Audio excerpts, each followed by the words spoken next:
আজকের এই 51তম বিসিএস এর ওরিয়েন্টেশন ক্লাসে উপস্থিত শিক্ষার্থীদেরকে আমি ক্যারিয়ার এডের পক্ষ থেকে আন্তরিক শুভেচ্ছা এবং মোবারকবাদ জানাচ্ছি। আজকে 51তম বিসিএস এর যে ওরিয়েন্টেশন ক্লাস, এটার সেগমেন্টটা 4টা ভাগে আমরা ভাগ করছি। সেটা হচ্ছে, আপনারা যদি দেখেন যে 51তম বিসিএস এর গাইডলাইনটা আমরা আমাদের এখানে ভর্তিকৃত স্টুডেন্ট সহ আমরা ক্যারিয়ার এইড কি ধরনের গাইডলাইন দিচ্ছি এবং একজন স্টুডেন্টের কিভাবে পড়াশোনা করলে সে প্রথমবারেই তার কাঙ্ক্ষিত ক্যাডার হিসেবে চাকরি শুরু করতে পারে, সেই হিসেবে আমরা একটা গাইডলাইনের সেশন রাখছি। দ্বিতীয়ত আমরা রাখছি হচ্ছে কিভাবে অল্প সময়ে গোছানো প্রস্তুতির মাধ্যমে আপনার আপনার স্বপ্নের বিসিএস ক্যাডার হতে পারবেন সে বিষয়ে। এরপরে হচ্ছে, আমরা যে ক্যাডার সার্ভিসে চাকরি করতে চাই, এই বিসিএস ক্যাডারদের আসলে সুযোগ সুবিধাটা কি এবং কি কি ধরনের সুযোগ সুবিধা নিয়ে একজন ক্যাডার সার্ভিসের কর্মকর্তা আসলে চাকরি করেন। আর 51তম বিসিএস এর সিলেবাস সম্পর্কিত আলোচনা করবেন আমাদের আব্দুল্লাহ আলা রাফি ভাই, ঢাকা বিশ্ববিদ্যালয়ের লয়ের স্টুডেন্ট।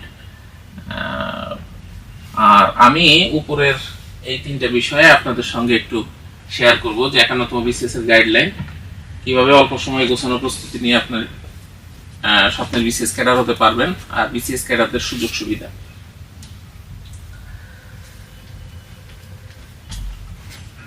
আপনারা আলোচনার শুরুতে একটা কথা আপনাদেরকে একটু শেয়ার করি যে আপনারা হয়তো সবাই জানেন যে বিসিএস এর সিলেবাসটা আসলে কত মার্কসের, বিসিএস এর পরীক্ষাটা আসলে কিভাবে হয়। বিসিএস এর পরীক্ষাটা 3টা সেগমেন্টে হয়। প্রথমটা হচ্ছে প্রিলিমিনারি, দ্বিতীয়টা হচ্ছে লিখিত, এবং লিখিততে যারা পাশ করেন তারা হচ্ছে ভাইবা ফাইনালি উত্তীর্ণ হওয়ার পরে একজন শিক্ষার্থী ক্যাডার হিসেবে নিজেকে পরিচিত করাতে পারেন। এটার নাম্বার ডিস্ট্রিবিউটটা কি আমরা একটু দেখে আসি আর কি। যে আমাদের প্রিলিমিনারিতে টোটাল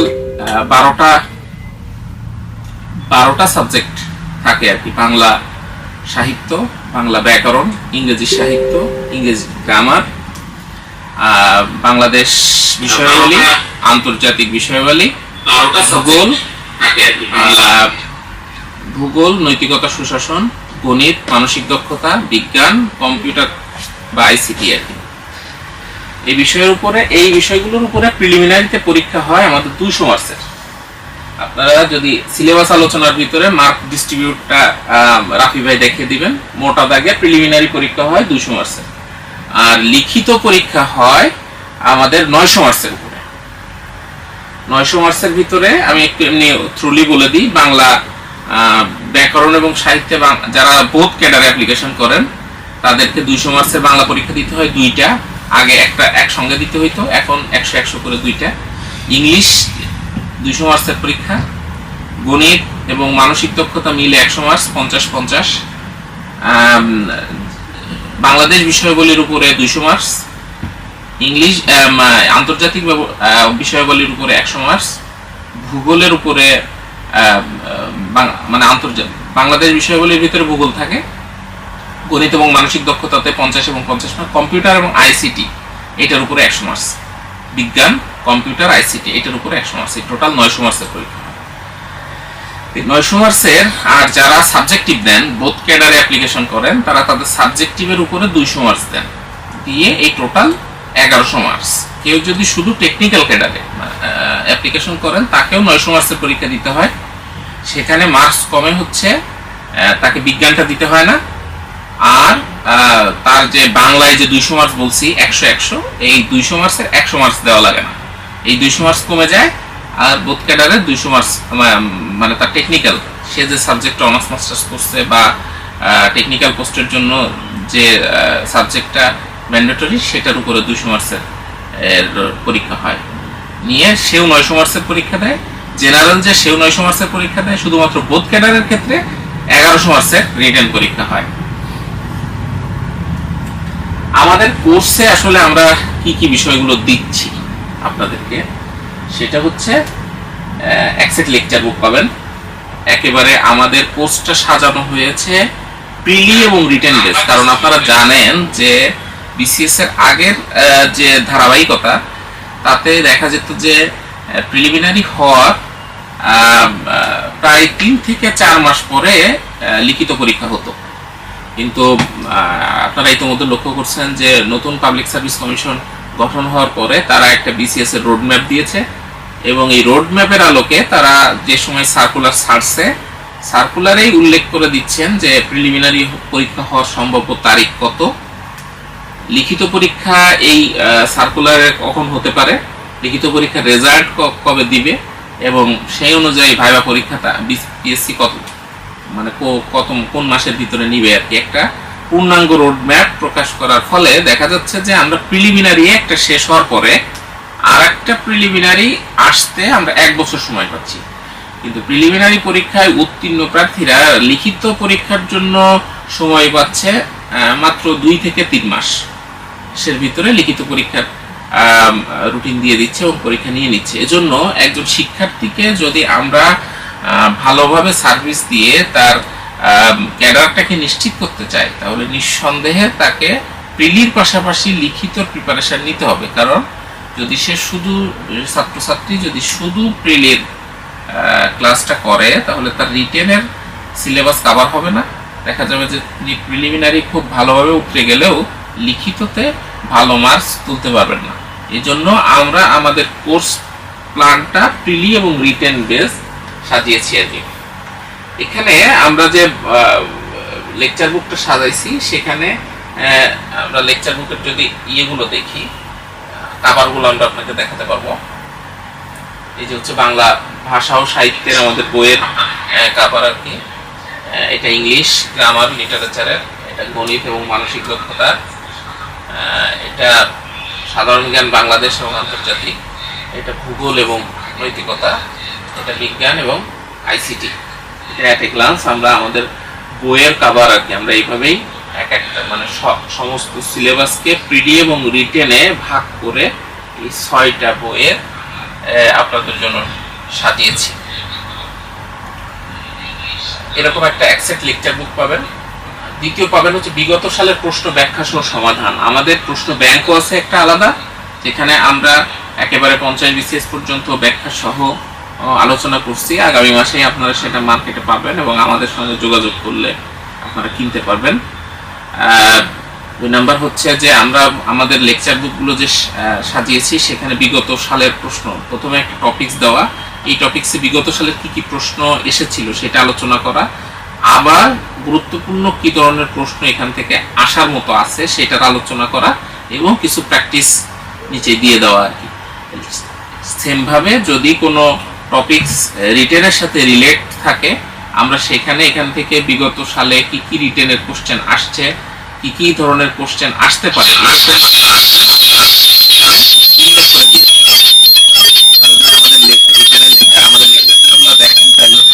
আরো স্পষ্ট ধারণা পাবেন আর কি। একেবারে ছাত্রছাত্রীদেরকে মানে তৈরি করে রেডি করে তাদের সামনে উপস্থাপন করা হয়েছে।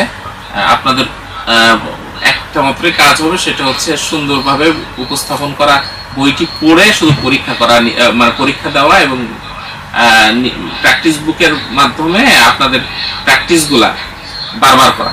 তাইলে আপনারা মানে গোছানো একটা সুন্দর প্রস্তুতি খুব সহজেই নিতে পারবেন। এই যে আমি আমার কথাগুলো বাকি সবগুলো বলে ফেলছি, যে বিগত সালের প্রশ্ন বিশ্লেষণ করে বইয়ের আলোচনা নির্ধারণ, প্রিলিও রিটেন সমৃদ্ধ আলোচনা সংযোজন। এরপর হচ্ছে আমরা আসলে কোন ইসের ক্লাস কতগুলা দিচ্ছি আর কি। আমরা আমাদের কোর্সে মোটা দাগে কি কি দিচ্ছি, সেটা হচ্ছে আমরা মোট ক্লাস দিচ্ছি 191টি, আর ক্লাস টেস্টও পাবেন 191টি, উইকলি টেস্ট পাবেন 40টি, সাবজেক্ট ফাইনাল এবং মডেল টেস্ট পাবেন 10টি, এবং সাবজেক্ট ফাইনাল টেস্ট পাবেন 10টি এবং মডেল টেস্ট পাবেন 5টি। এই টোটাল আমাদের কোর্সের। এর বাইরে অ্যাসাইনমেন্ট দেওয়া হবে প্রতি মাসে 2টা করে, এটা এখানে লেখা হয় নাই, অ্যাসাইনমেন্ট দেওয়া হবে। অ্যাসাইনমেন্ট আপনারা জমা দিবেন। অ্যাসাইনমেন্ট রিটেনের যে টপিকসগুলো আছে তার উপরে অ্যাসাইনমেন্ট মূল্যায়ন হবে। এইটার ফিডব্যাক আপনারা আমাদের ওয়েবসাইটে রেজাল্ট আকারে পাবেন। কোথায় কার অ্যাসাইনমেন্ট যদি কোনো ঘাটতি থাকে লেখার, সেই ঘাটতিটা কি আছে এটা আমরা উল্লেখ করে প্রতিটা স্টুডেন্টদেরকে আলাদা আলাদাভাবে জানাবো, এবং আরো সমৃদ্ধ লেখা কিভাবে লেখা যায় সে বিষয়ে আমাদের ইনস্ট্রাক্টরগণ আপনাদেরকে ইনস্ট্রাকশন দিবেন আর কি। এখানে আমাদের এরপরে আছে যে আমাদের এখানে মেন্টর কে কে আছেন। এই যে আমাদের আপনাদের মেন্টর গুলো থাকবেন হচ্ছে বাংলার জন্য মুস্তাফিজুর রহমান স্যার, উনি ক্যারিয়ার এডের সিনিয়র শিক্ষক। এটা দেখা যাচ্ছে না,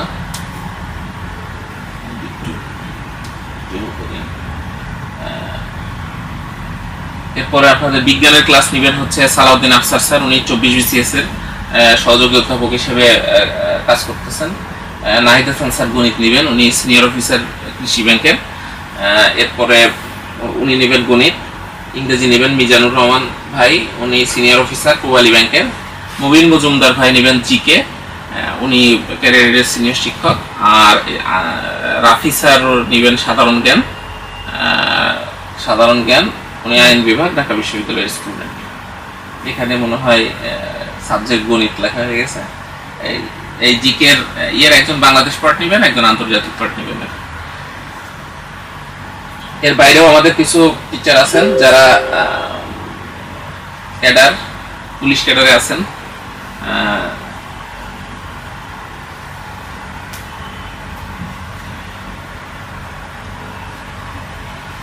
এটা হলো আমাদের মেন্টর পরিচিতি। এবার আমি আপনাদেরকে বিসিএস ক্যাডারের সুযোগ সুবিধাগুলো, যারা বিসিএস ক্যাডার হন তারা কি ধরনের সুযোগ সুবিধা পেয়ে থাকে এইটার ব্যাপারে একটু শর্ট ব্রিফ দিব আর কি। সেটা হচ্ছে আমরা জানি যে এর বেতন গ্রেড, যারা বিসিএস ক্যাডার হিসেবে চাকরিতে ঢুকেন তাদের বেতন গ্রেড হচ্ছে নবম গ্রেড। নবম গ্রেড, ওনারা নবম গ্রেডে এখন বেতনের স্কেল হচ্ছে 22,000 টাকা, এটা মূল বেতনের স্কেল। এরপরে আনুষঙ্গিক সুযোগ সুবিধা আছে, যেমন বাড়ি ভাড়া 3টা সেগমেন্টে দেওয়া হয়। একটা হচ্ছে যদি জেলা শহরগুলোতে পোস্টিং হয় তাহলে আপনারা 40% বাড়ি ভাড়া পাবেন, 50% বাড়ি ভাড়া যদি বিভাগীয় শহরে হয়, আর ঢাকা শহরে যদি ঢাকার ভিতরে পোস্টিং হয় তাহলে 60% বাড়ি ভাড়া পাবেন। এটা হচ্ছে বেতন ভাতা সহ আপ্যায়ন বিল পাবেন, ট্রিটমেন্ট ভাতা পাবেন, এগুলো দিয়ে একজন কর্মকর্তা ফার্স্টে বেতন পাবেন হয়তো 38 থেকে 40,000 টাকা। আর নবম গ্রেডের যারা হবেন আর কি, বিসিএস এর যে কয়টা ধাপ আছে আর কি, যদি কেউ প্রশাসনে যান তাহলে তিনি সহকারী কমিশনার হিসেবে যোগদান করবেন। পুলিশ ক্যাডারে গেলে সহকারী পুলিশ সুপার হিসেবে যোগদান করবেন। পররাষ্ট্র মন্ত্রণালয়ে যদি কেউ চাকরি করেন তাহলে তিনি সহকারী সচিব পররাষ্ট্র মন্ত্রণালয় হিসেবে জয়েন করবেন। এছাড়াও আনসারে যিনি যাবেন তিনি আনসার ক্যাডারের অ্যাসিস্ট্যান্ট ডাইরেক্টর হিসেবে জয়েন করবেন। এই পদোন্নতির মাধ্যমে অষ্টম, সপ্তম, ষষ্ঠ ক্রমান্বয়ে গ্রেড অন কর্মকর্তা বা সচিব পদমর্যাদা হতে পারবেন আর কি। অনেকে আছেন যে সচিব পদে ডাইরেক্ট সচিব হন না, অতিরিক্ত সচিব হন, কিন্তু তার মান থাকে গ্রেড অনে, মানে অতিরিক্ত সচিব হন, অ্যাডিশনাল সেক্রেটারি হন, কিন্তু গ্রেড অন কর্মকর্তা হন, এরকম দেখা যায় আর কি। এরপরে হচ্ছে যে এই যে নবম গ্রেডের বেতনের 2015 সালের অনুযায়ী মূল বেতন 22,000 টাকা, যেটা আমি আলোচনা করছি যে সর্বোচ্চ 53,060 টাকা পাবেন ইনক্রিমেন্ট সহ, আর সর্বনিম্ন হচ্ছে প্রায় 40,000 টাকার মতো। মূল বেতনের পাশাপাশি কি কি পারেন, এই যে ঢাকায় মূল বেতনের 50%, বিভাগীয় শহরে 40%, না এটা ভুল আছে, 40% হবে হচ্ছে অন্যান্য স্থানে, বিভাগীয় শহরে 50%, ঢাকাতে মূল বেতনের 60% বাড়ি ভাড়া। এই চিকিৎসা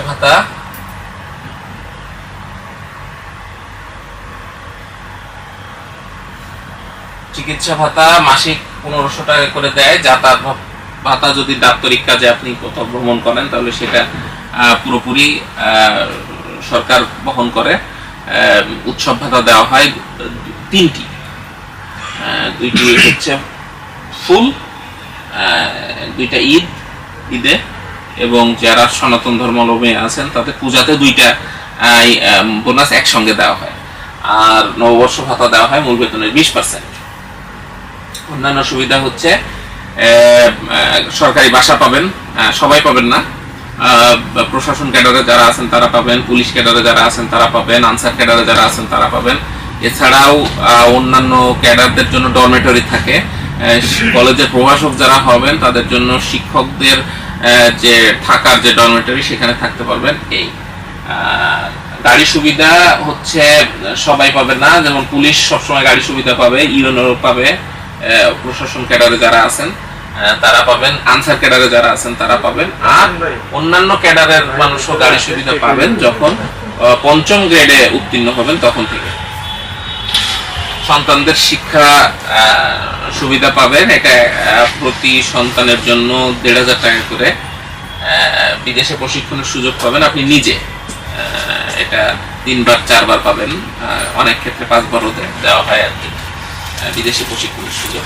পদোন্নতি এবং অন্যান্য সুযোগ সেটা হচ্ছে বিশেষ ক্যাডারদের জন্য ক্যাডার ভিত্তিক পদোন্নতির একটু আছে, যেমন প্রশাসন ক্যাডারে পদোন্নতিটা এখন স্মুথলি হয়। যিনি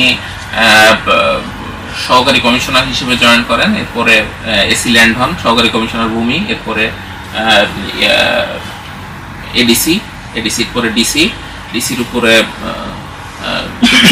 যুগ্ম সচিব, সচিবের পরে অতিরিক্ত সচিব, অতিরিক্ত সচিবের উপরে সচিব, এরকম করে হচ্ছে প্রশাসন ক্যাডারে যিনি নিয়োগপ্রাপ্ত হন তার পদোন্নতি ক্রম।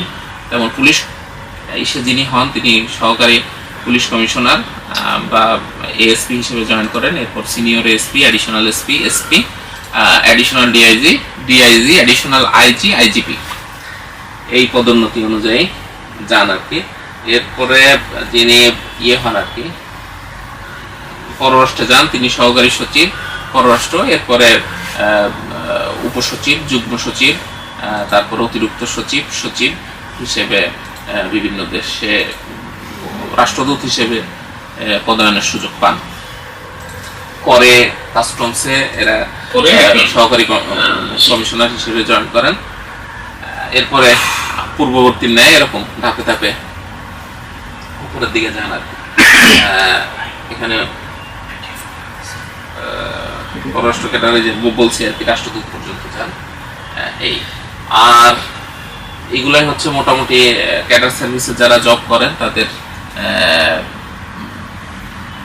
সুযোগ সুবিধা। এবং এখন আপনারা আপনাদের কাঙ্ক্ষিত চাহিদা অনুযায়ী ক্যাডার সার্ভিসে যাওয়ার জন্য সুযোগ সুবিধা দেখে সবচেয়ে ভালো হয় হচ্ছে চয়েসে পররাষ্ট্র ক্যাডারটা সবাই ম্যাক্সিমাম প্রথমে দেয়, এরপর প্রশাসন ক্যাডার, পুলিশ ক্যাডার এভাবে দেয় আর কি। আর পররাষ্ট্র ক্যাডারটা এমন ক্যাডার যে আপনি যদি প্রথমে না দেন এটা ওই টুপির মতো আর কি, বললে মাথায় পড়তে হবে, নাইলে আর পড়া যাবে না।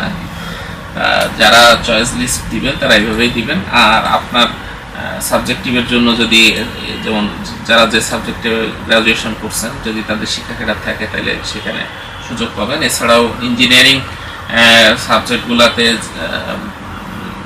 ইঞ্জিনিয়ার হিসেবে নেওয়া হয় রোডস অ্যান্ড হাইওয়েতে, তারপরে যেগুলো এগুলোতে আপনারা টেকনিক্যাল ক্যাডার হিসেবে জয়েন করতে পারবেন। এটা হচ্ছে ক্যাডারদের সুযোগ সুবিধা। এবং আমরা কি ধরনের সুযোগ সুবিধা আপনাদেরকে দিচ্ছি তার উপরে একটা ছোট্ট ব্রিফ আর কি। এখন এই বিষয়ে আপনাদের কারো কোনো কিছু জানার আছে কিনা সে বিষয়ে যদি আপনারা একটু বলতেন তাহলে আমি আর একটু পরিষ্কার করতে পারতাম।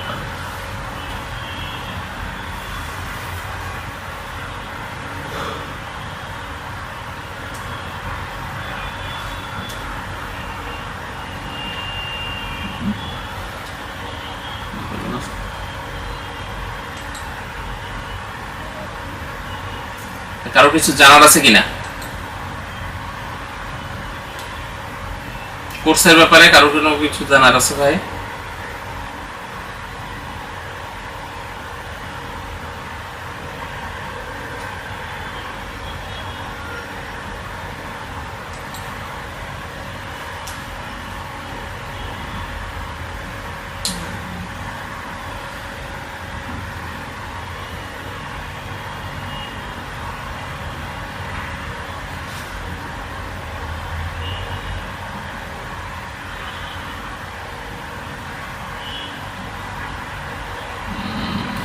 কাটার কোনো কথা নেই মনে হয়।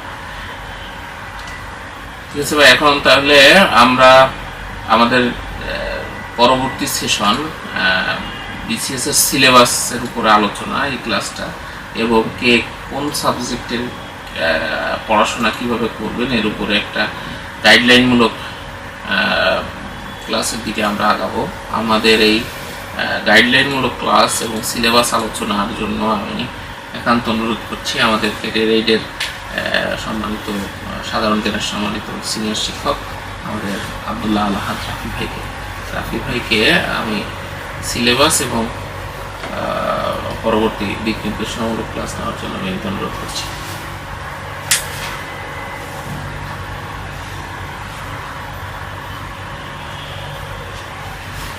সুপ্রিয় শিক্ষার্থীবৃন্দ, আসসালামু আলাইকুম। আশা করি সবাই ভালো আছেন এবং সুস্থ আছেন। আপনারা এতক্ষণ শুনেছেন আমাদের ক্যারিয়ার সার্ভিসের বিভিন্ন সুযোগ সুবিধা সম্পর্কে শুনেছেন, হ্যাঁ, ক্যারিয়ার চয়েস সম্পর্কে জেনেছেন তাহেবার কাছ থেকে। আমরা এই মুহূর্তে আলোচনা করব আমাদের সিলেবাস, এবং আমরা প্রিলিমিনারি এবং রিটেন দুইটার সিলেবাসে আজকে আলোচনা করব, এবং সবাই একটু কাইন্ডলি মনোযোগ দিয়ে শুনবেন আর কি। হ্যাঁ, তো আমি আব্দুল্লাহ আল আহাদ রাফি আপনাদের সাথে আছি, সবাই মনোযোগ দিয়ে ক্লাসটি শুনবেন। ওকে, আমি সরাসরি আপনাদেরকে নিয়ে যাচ্ছি পিএসসি কর্তৃক যে পিডিএফটা দেওয়া আছে সিলেবাসের, সেই প্রিলিমিনারি সিলেবাসে আমরা আগে যাব। তার আগে বলে রাখি, বিসিএস যারা টার্গেট করতেছেন আর কি, বা যারা বিসিএস দিতে চাচ্ছেন, তাদের ধৈর্য ধারণ করার এই টেন্ডেন্সিটা থাকতে হবে। যদিও আগে বেশি টাইম লাগতো, যেমন 44তম বিসিএস প্রায় 5 বছর লেগেছে আর কি, নন ক্যাডার সহ সব কিছু শেষ করতে। সর্বশেষ রেজাল্টটা দিতে গত পরশুদিন রেজাল্ট দিয়েছে নন ক্যাডারে, তো প্রায় 5 বছর লেগেছে। তো নর্মালি আমরা পিএসসি বর্তমান যে কমিশন, সেই কমিশন আসার পরে এখন মোটামুটি খুব দ্রুতই আপনারা বিসিএসগুলো পাচ্ছেন, এবং 1 বছরে প্রায় 3-4টা বিসিএস করে ফেলেছে আর কি, শেষ করে ফেলেছে। আর এখন 50তম হয়েছে, আগামী জানুয়ারিতে হয়তো 51তম বিসিএস এর প্রিলিমিনারি অনুষ্ঠিত হতে পারে। তো আপনারা বিশাল একটা, যারা প্রিলিমিনারি প্রস্তুতি নিচ্ছেন তারা বিশাল একটা টাইম পাচ্ছেন। সো এই টাইমটাকে কাজে লাগিয়ে একদম রিটেনটা যেন আপনাদের বেশ আয়ত্তে চলে আসে আর কি। তো সবচেয়ে বড় কথা হচ্ছে বিসিএস এর মেইন যে মানে টার্গেটটা থাকতে হবে রিটেন পরীক্ষাটা ভালো করা। আগে তো অবশ্যই প্রিলিমিনারি পাস করতে হবে, তাই না? তো এরপরে রিটেন পরীক্ষায় ভালো করা, যারা ভালো ভালো ক্যারিয়ার পেতে চান, কিংবা যারা আবার অনেকের টেকনিক্যাল ক্যারিয়ার আছে, তো সেই ক্ষেত্রে এই সুযোগগুলোকে কাজে লাগাইতে হবে। ওকে, তো আপনাদের এই 1 বছরের পড়াশোনা হবে প্রিলিমিনারির সাথে এই যে রিটেন একসাথে পড়াশোনা করা আর কি। প্রিলিমিনারি এবং রিটেনে প্রায় আপনার দেখবেন সিলেবাস প্রায় 60% মিল আছে। হয়তো প্রিলিমিনারিতে আমরা এমসিকিউ পড়তেছি, আর রিটেনে সেটাকে বিস্তারিত পড়তেছি, সেটাকে অ্যানালাইটিক্যালি। 2 ধরনের প্রশ্ন আমরা রিটেনে দেখি 2 ধরনের প্রশ্ন পিএসসি করে। একটা হচ্ছে আপনার পলিসি মেকিং টাইপের প্রশ্ন, অর্থাৎ কোনো একটা বিষয় দিয়েছে, সেটাকে আপনার নীতি বাস্তবায়ন কীভাবে হবে, নীতি আপনি কিভাবে গ্রহণ করবেন, এই টাইপের। আর একটা হচ্ছে জাস্ট কোনো একটা বিষয়ের ফলাফল, কারণ, হ্যাঁ, এটা সম্পর্কিত কিছু সুপারিশ আপনার কাছ থেকে চায়। নর্মালি এই 2 ধরনের প্যাটার্ন, একটা হচ্ছে পলিসি প্যাটার্ন থাকে, আর একটা হচ্ছে বর্ণনামূলক প্যাটার্ন থাকে প্রশ্ন। ওকে, তাহলে আমরা একটু যাই, আমরা একটু পিডিএফগুলো দেখি কাইন্ডলি। আচ্ছা, এটা হচ্ছে আমাদের প্রিলিমিনারিটা।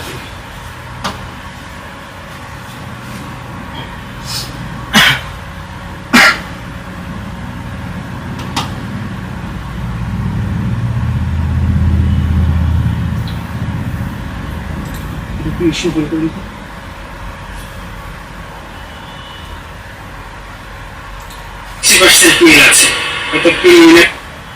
আসে না।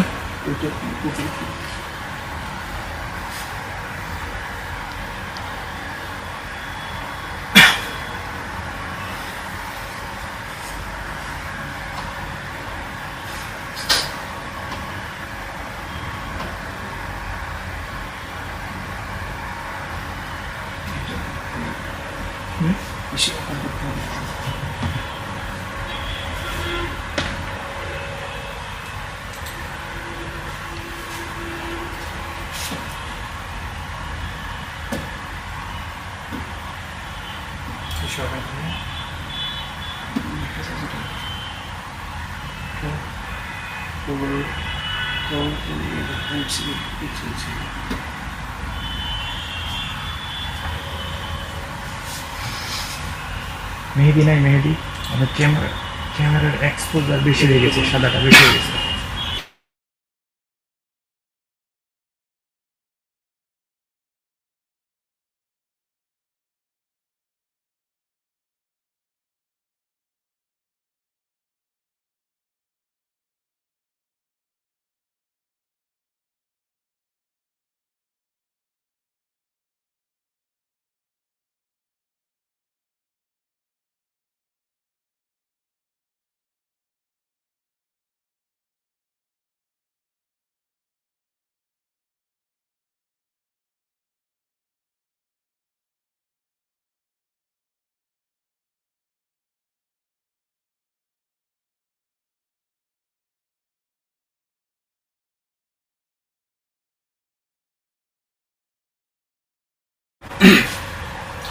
ওকে, তাহলে আমরা একটু প্রিলিমিনারি সিলেবাসটা নিয়ে একটু আলোচনা করি।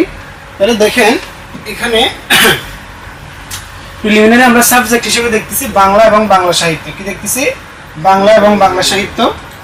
এরপরে দেখতে পাচ্ছি ইংরেজি, ইংলিশ ল্যাঙ্গুয়েজ এন্ড লিটারেচার। তাহলে ইংলিশ গ্রামার এবং হচ্ছে লিটারেচার থেকে প্রশ্ন আসবে। এরপর আমরা দেখতেছি বাংলাদেশ বিষয়াবলী। কি দেখতেছি? বাংলাদেশ বিষয়াবলী। তারপরে হচ্ছে আন্তর্জাতিক বিষয়াবলী। এরপরে ভূগোল, বাংলাদেশি বিশ্ব। তাহলে ভূগোলের ক্ষেত্রে দুইটা পার্ট। হ্যাঁ, ভূগোলের ক্ষেত্রে পার্ট কয়টা? দুইটা। একটা হচ্ছে বাংলাদেশ এবং বিশ্ব, আর একটা হচ্ছে পরিবেশ ও দুর্যোগ ব্যবস্থাপনা। পরিবেশ এবং কি দুর্যোগ ব্যবস্থাপনা। এরপরে হচ্ছে সাধারণ বিজ্ঞান। এরপরে কম্পিউটার ও তথ্য প্রযুক্তি, কম্পিউটার এবং তথ্য প্রযুক্তি। তারপরে হচ্ছে গাণিতিক যুক্তি। তারপরে মানসিক দক্ষতা এবং হচ্ছে নৈতিকতা, এবং নৈতিকতা, মূল্যবোধ এবং সুশাসন। তাহলে এই যে 10টা সাবজেক্ট থেকে আমাদের প্রিলিমিনারির 200টা প্রশ্ন আসবে। কয়টা প্রশ্ন আসবে? 200টা প্রশ্ন আসবে। ক্লিয়ার? তাহলে এই 200টা প্রশ্ন কোথেকে আসবে? এই যে 10টা সাবজেক্ট থেকে আসবে। তো আমরা এখন কোন কোন সাবজেক্টে আসলে সিলেবাসটা কি সেটার পর আমরা সিলেবাস আলোচনার পরে পড়বো আপনারা কিভাবে পড়াশোনাটা আসলে করবেন। প্রিলিমিনারি পার করতে হলে আপনার কতক্ষণ পড়া লাগবে, কতটুকু পড়া লাগবে, কিভাবে পড়বেন সেই বিষয় নিয়ে আমরা আলোচনা করবো ইনশাআল্লাহ। ওকে, তাহলে আমরা একটু পরে যাই।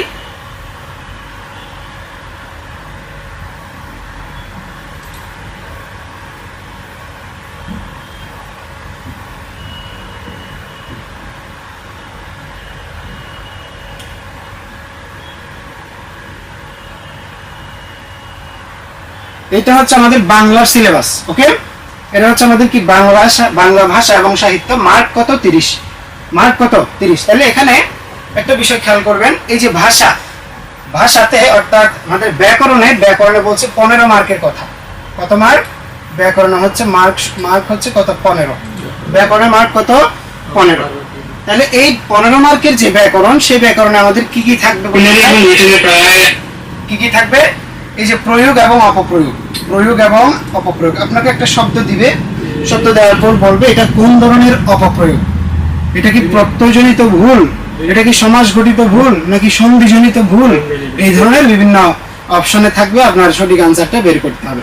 তাহলে আমাদের ভাষার প্রয়োগ এবং অপপ্রয়োগ এই টপিকটা থেকে পরীক্ষায় প্রশ্ন আসে, প্রতি বছরই আসে। এটা একদম এমন কোনো বিসিএস নাই এখান থেকে প্রশ্ন আসবে না। তারপরে বানান ও বাক্য শুদ্ধি, বানান শুদ্ধি এবং বাক্য। এখানে কিন্তু দুইটা, একটা হচ্ছে বানান শব্দের বানান ঠিক আছে কিনা, আর একটা হচ্ছে বাক্যের গঠন ঠিক আছে কিনা, বাক্যে কোনো শব্দ এখানে কোনো অপপ্রয়োগ হয়েছে কিনা, অর্থাৎ এবং কোনো বানান ভুল কিনা, সেই বিষয়টা হচ্ছে এখানে বলা হচ্ছে। তাহলে বানান ও বাক্য শুদ্ধি। তারপরে হচ্ছে পরিভাষা। আপনারা পারিভাষিক শব্দ পড়েছেন তাই না? তাহলে বিভিন্ন পারিভাষিক শব্দ থেকে পরীক্ষায় প্রশ্ন আসতে পারে, বিভিন্ন পারিভাষিক শব্দ। ওকে, আপনারা একটু কষ্ট করে দেখে নেবেন, আমাদের পিডিএফটা যেহেতু সাদা পিডিএফ, হ্যাঁ, এই কারণে একটু দেখতে অসুবিধা হচ্ছে আর কি। তাহলে পরিভাষা। তারপরে দেখেন সমার্থক ও বিপরীতার্থক শব্দ, সমার্থক এবং বিপরীতার্থক শব্দ। বিশেষ পরীক্ষায় ভালো করার ফার্স্ট এন্ড ফরমোস্ট কাজ হচ্ছে আমাদের সিলেবাসটা ভালো মতো বোঝা, সিলেবাসটার মধ্যে কি কি আছে সেই বিষয়টি বোঝা। ওকে, তাহলে প্রয়োগ, অপপ্রয়োগ, বানান ও বাক্য শুদ্ধি, পরিভাষা, সমার্থক ও বিপরীতার্থক শব্দ, তারপরে হচ্ছে শব্দ। তাহলে শব্দ, তারপরে ধ্বনি, বর্ণ, আচ্ছা এটা হচ্ছে বিপরীতার্থক শব্দ। তারপরে ধ্বনি, এই যে বর্ণ, শব্দ, পদ। হ্যাঁ, তাহলে এই জিনিসটার জন্য আমাদের এখন পড়াশোনা একটু বেড়ে গেছে ব্যাকরণের জন্য। আমাদের পুরাতন এবং নতুন দুই বাংলা ব্যাকরণের বই আছে, তাই না? একটা হচ্ছে পুরাতন ক্লাস 9-10 যে বইটা আছে, নতুন পুরাতন প্লাস নতুন, দুইটা বই থেকে তারা প্রশ্ন করছে। সো দুইটা বই আমাদের পড়া লাগবে আর কি, দুইটা বই আমাদের পড়া লাগবে। মেন বইগুলো থেকে প্রশ্ন হয়। তারপরে সাহিত্য, তাহলে লিটারেচার, বাংলা লিটারেচারে কত মার্ক? বাংলা লিটারেচারে প্রাচীন ও মধ্যযুগ থেকে 5 মার্ক থাকবে। কত মার্ক? 5 মার্ক। তাহলে প্রাচীন এবং মধ্যযুগ থেকে কত মার্ক থাকবে? 5 মার্ক থাকবে। আর আধুনিক যুগ অর্থাৎ 1800 সাল থেকে বর্তমান পর্যন্ত এই টাইমটার মধ্যে থেকে কি থাকবে? এই টাইমটার মধ্যে থেকে থাকবে 10 মার্ক। কত মার্ক? 10 মার্ক। ওকে, 10 মার্ক। ক্লিয়ার? তাহলে এখানে ব্যাকরণে 15, প্রাচীন এবং মধ্যযুগে 5। আমরা অনেক সময় দেখি প্রাচীন এবং মধ্যযুগ বেশ কঠিন মনে হয়, এই জন্য আমরা অনেক বেশি পড়ি, কিন্তু মার্ক কিন্তু 5, তাই না? মার্ক হচ্ছে 5। তারপর আধুনিক যুগে আমরা কি পাচ্ছি? আধুনিক যুগে 10 মার্ক পাচ্ছি। ক্লিয়ার? তাহলে এটা হচ্ছে আমাদের বাংলা ভাষা এবং সাহিত্যের সিলেবাসটা, বাংলা ভাষা এবং সাহিত্যের সিলেবাসটা। তাহলে আমরা একটু আবার দেখব কি কি আছে এখানে। প্রয়োগ, অপপ্রয়োগ আছে, বানান ও বাক্য শুদ্ধি আছে, পরিভাষা, সমার্থক শব্দ এবং বিপরীতার্থক শব্দ, তারপরে ধ্বনি, বর্ণ, শব্দ, পদ, বাক্য, প্রত্যয়, সন্ধি এবং সমাস। সন্ধি ও সমাস। ওকে, তাহলে আমরা পরে যাচ্ছি। তাহলে আমরা মোটামুটি দেখলাম বাংলা ও বাংলা সাহিত্য, আর আমরা 10টা সাবজেক্ট আছে সেটা একটু আগে দেখলাম। এরপর আমরা যাই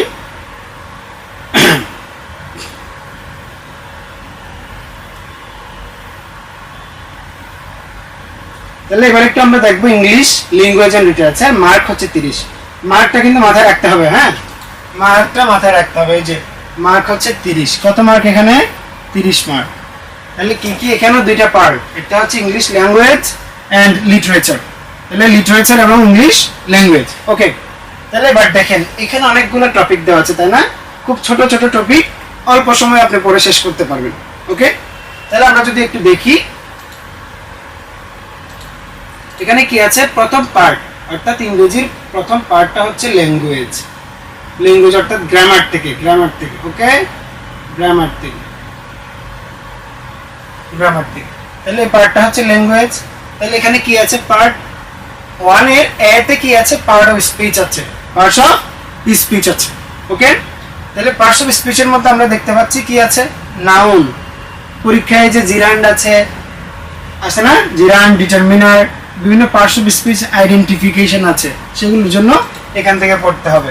পার্টস অফ স্পিচ আপনাকে একটা শব্দের নিচে আন্ডারলাইন করে দিবে, আপনাকে বলবে এটা কোন পার্টস অফ স্পিচ, কোন একটা শব্দ দিয়ে বলবে এটা কোন পার্টস অফ স্পিচ। ওকে, ঠিক আছে? ওকে, তারপরে নাউন, এরপর আসবে ডিটারমিনার। এই যে অ্যাডজেক্টিভের মতো কাজ করে ডিটারমিনার, এগুলো আসবে। দা জেন্ডার, তার মানে লিঙ্গ আসবে। নাম্বার, বচন, আমরা বাংলায় যে বচন করি সেই বচন আসবে। তাহলে কি কি দেখতে পাচ্ছি? ডিটারমিনার আসবে। বিশেষ করে এগুলো প্রায় বেশিরভাগই আইডেন্টিফিকেশন আসে। আইডেন্টিফিকেশন,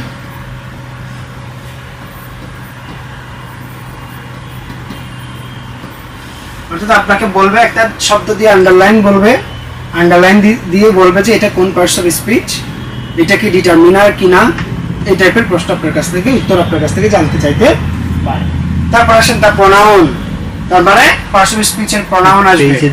তারপর হচ্ছে প্রোনাউন, বিশেষ করে আপনারা জানেন প্রোনাউনের প্রায় 8 ধরনের প্রকার আছে। এখান থেকে পরীক্ষায় প্রশ্ন আসবে কোনটা কোন প্রোনাউন, কোনটা কোন প্রোনাউন। বাক্যে দেওয়া থাকবে, সেই বাক্য থেকে আপনার বেছে বের করতে হবে যে আনসার কোনটা। ওকে, তারপর আসেন ভার্ব থেকে কি কি আসতে পারে। এখানে ফাইনাইট ভার্ব আবার কয় ধরনের আমরা জানি? 2 ধরনের, ট্রানজিটিভ এবং ইনট্রানজিটিভ। ট্রানজিটিভ এবং যেটা অবজেক্ট আছে তাকে ট্রানজিটিভ বলা হয়, যেটা অবজেক্ট নাই তাকে বলা হয় ইনট্রানজিটিভ।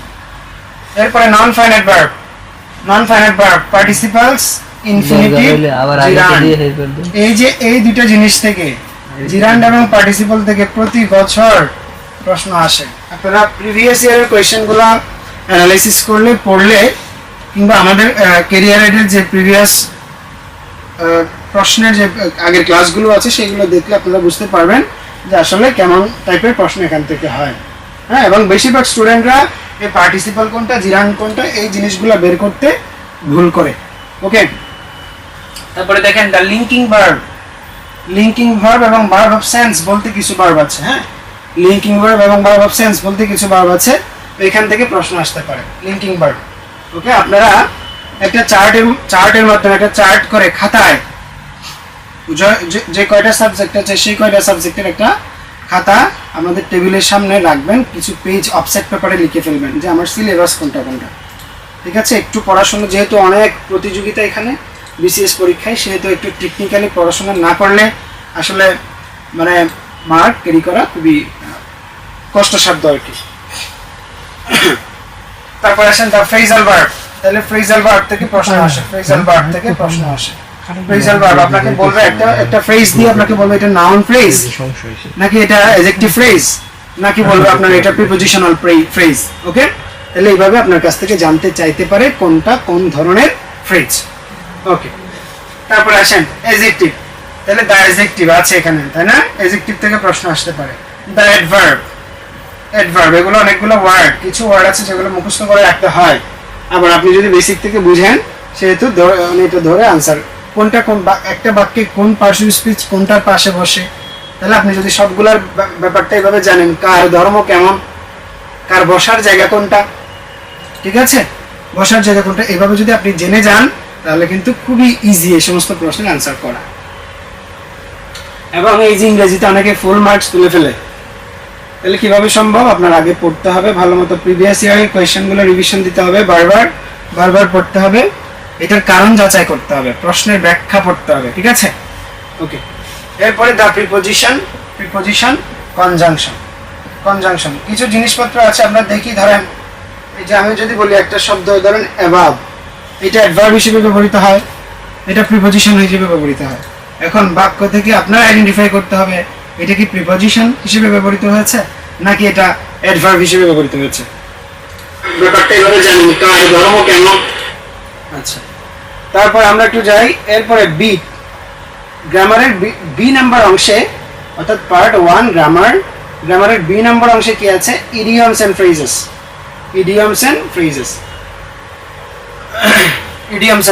তাহলে আমরা যে বাংলায় যে পড়ি আমরা বাগধারা, আমরা যে বাংলা ব্যাকরণের একটা আলোচ্য বিষয় আছে নাম হচ্ছে অর্থতত্ত্ব, এই অর্থতত্ত্বে আমরা কি পাই? বাগধারাটা পাই। এই বাগধারা হচ্ছে কোনো একটা শব্দের কি একটা শব্দকে বিভিন্ন রূপক থেকে আমরা বিভিন্ন ভাবে গ্রহণ করে এটার একটা নির্যাস, অর্থাৎ এটার একটা অন্তর্নিহিত অর্থ যে খুঁজে পাওয়া, এটাকে বলা হয় বাগধারা।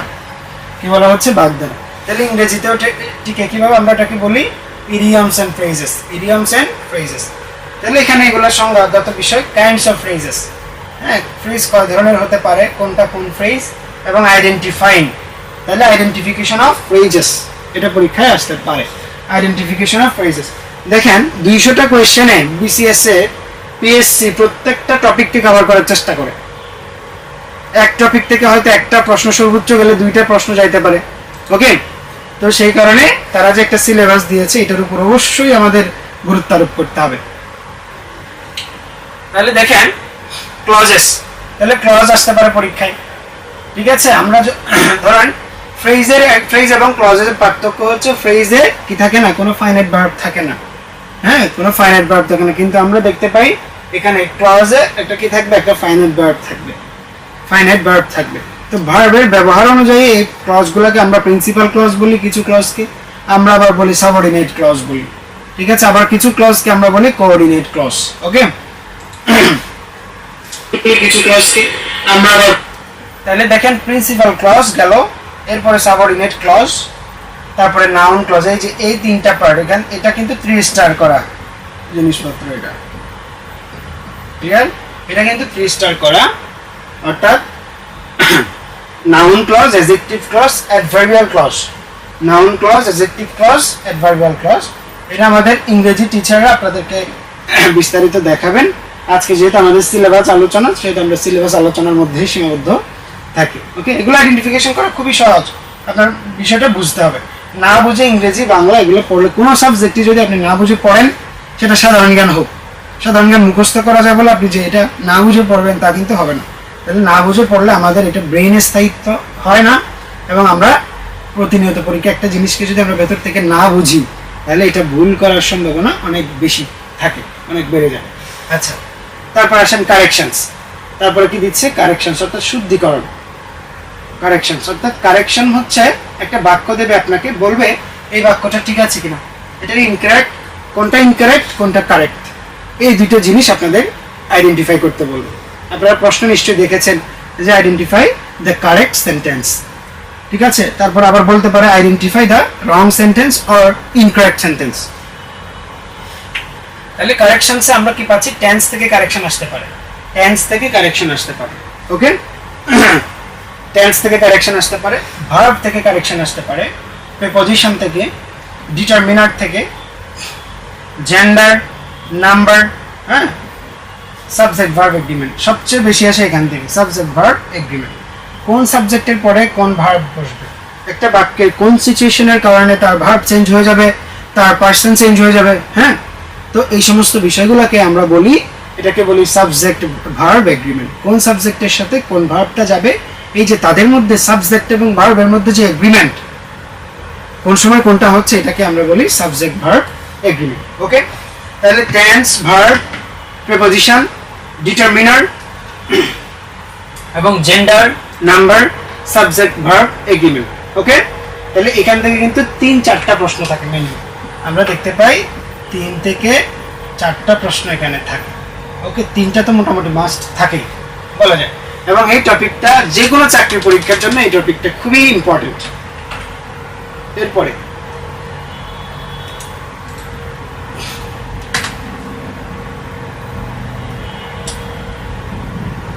এরপরে sentences and transformation.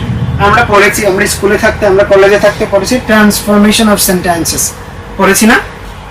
Transformation of sentences আমরা এখানে 2 টাইপের পড়েছি, ঠিক আছে, 2 টাইপের পড়েছি। আমরা হচ্ছে ডিগ্রি রিলেটেড একটা পড়েছি, আর এটা হচ্ছে জেনারেল যে সেন্টেন্সগুলো আছে বিভিন্ন প্রকারের বাক্য থেকে আমরা পড়েছি। তাহলে দেখেন এখানে simple, the simple sentence, the compound sentence. Simple sentence মানে বাংলায় বলা হয় সরল বাক্য, কম্পাউন্ড সেন্টেন্স মানে বলা হচ্ছে যৌগিক বাক্য, কমপ্লেক্স মানে হচ্ছে জটিল বা মিশ্র বাক্য, জটিল বা মিশ্র বাক্য। তারপরে আমরা ভয়েস পড়েছি না, ভয়েস চেঞ্জ, সেটা আপনাকে বলতে পারে অ্যাক্টিভ থেকে প্যাসিভে নিয়ে যেতে, প্যাসিভ থেকে আবার অ্যাক্টিভে আনতে, এইভাবে বলতে পারে। তাহলে 4টা অপশন বেছে আমাদেরকে কি করতে হবে, এগুলা বিস্তারিত জানতে হবে, কারণ রিটেনেও কিন্তু আমাদের 100 মার্ক আছে প্যাসেজ থেকে। ওখানে ভোকাবুলারি আছে, ওখানে গ্রামার আছে, তারপর আইডেন্টিফিকেশন আছে, পার্টস অফ স্পিচ চেঞ্জ করা আছে। তাহলে এগুলো যদি আপনি ভালোভাবে না জানেন, তাহলে প্রিলিটা কোনো রকম যদি আপনি পার হয়েও যান, তাহলে রিটেনে আপনার বড় ধরনের ধাক্কা খাইতে হবে। ওকে, তারপর আসেন, এরপর আছে ডিগ্রি। তাহলে ডিগ্রি অফ কম্পারিজন যেটা আছে, কম্পারিজন, তাহলে এটা পরীক্ষায় আসতে পারে। এখানে পজিটিভ ডিগ্রি, এখানে কম্পারেটিভ এবং সুপারলেটিভ, এই 3 ধরনের ডিগ্রি আছে। এই ডিগ্রিগুলো পরীক্ষায় আসতে পারে। কোনটা চেঞ্জেসগুলো আসতে পারে, পজিটিভ থেকে কম্পারেটিভ, কম্পারেটিভ থেকে পজিটিভ, তারপরে হচ্ছে কম্পারেটিভ থেকে সুপারলেটিভ, তারপরে ভাইস ভার্সা, অর্থাৎ সুপারলেটিভ থেকে কম্পারেটিভ, এইভাবে আবার সুপারলেটিভ থেকে পজিটিভ, পজিটিভ থেকে আবার সুপারলেটিভ। আচ্ছা, তারপরে সাবজেক্টে যাই আমরা। তাহলে আমাদের মোটামুটি ল্যাঙ্গুয়েজটা কি, ল্যাঙ্গুয়েজটা হচ্ছে এই যে শেষ হলো, তারপরে আসে এখানে আবার আসে এবার ভোকাবুলারি পার্ট, ভোকাবুলারি।